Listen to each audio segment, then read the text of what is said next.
স্বচ্ছতাই সেৱা 2024 উপলক্ষে ঢকুৱাখনা পৌৰসভাৰ উদ্যোগত ভিন্ন বিদ্যালয়ৰ মহাবিদ্যালয়ৰ মাজত ক্ৰিকেট খেল প্ৰতিযোগিতা। ভাৰত চৰকাৰ দ্বাৰা শুভাৰম্ভ কৰা স্বচ্ছতাই সেৱা 2024 অধীনত আজি বিয়লি স্বভাৱ স্বচ্ছতা সংস্কাৰ স্বচ্ছতাৰ লগত সংগতি ৰাখি ঢকুৱাখনা বিদ্যালয়ৰ মহাবিদ্যালয়ৰ মাজত অনুষ্ঠিত কৰা হয় ক্ৰিকেট খেল প্ৰতিযোগিতা। উল্লেখ্য যে ঢকুৱাখনা পৌৰসভাৰ উদ্যোগত অনুষ্ঠিত এই ক্ৰিকেট খেল প্ৰতিযোগিতাৰ শুভাৰম্ভ কৰে ঢকুৱাখনা পৌৰসভাৰ কাৰ্যবাহী বিষয়া ডক্টৰ নয়নজ্যোতি নাথে। স্বচ্ছতাৰ শীৰ্ষৰ আজিৰ এই ক্ৰিকেট প্ৰতিযোগিতাখনিত পৌৰসভাৰ পৌৰপতি ৰাজীৱ দাসৰ লগতে কৰ্মচাৰী নীলোৎপল বুঢ়াগোহাঁইকে প্ৰমুখ্য কৰি ভালেসংখ্যক নগৰবাসীৰ লগতে ভিন্ন বিদ্যালয়ৰ মহাবিদ্যালয়ৰ ছাত্ৰ ছাত্ৰীসকলে অংশগ্ৰহণ কৰে।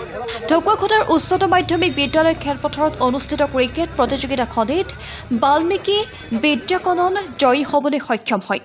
উল্লেখ্য যে এই প্ৰতিযোগিতাত ঢকুৱাখনাৰ 8টা দলে অংশগ্ৰহণ কৰিছিল।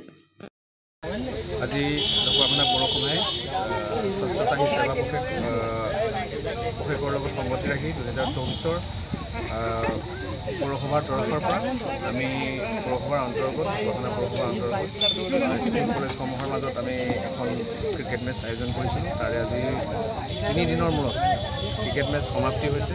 ইয়াতে প্ৰায় সংখ্যক আমাৰ পৌৰসভাৰ অন্তৰ্গত স্কুল কলেজে অংশগ্ৰহণ কৰিছিলে। অংশগ্ৰহণ কৰা প্ৰত্যেকখন স্কুললৈ আমি ধন্যবাদ জ্ঞাপন কৰিছোঁ। যিসকলে আমাক সহযোগিতা আগবঢ়াইছে তেওঁলোককো ধন্যবাদ জ্ঞাপন কৰিছোঁ। আজিৰ এই অনুষ্ঠানটোত উপস্থিত থাকি আমাৰ স্থানীয় যিসকল ৰাইজে সহায় সহযোগ আগবঢ়ালে তেখেতলোকো আমি ধন্যবাদ জ্ঞাপন কৰিছোঁ।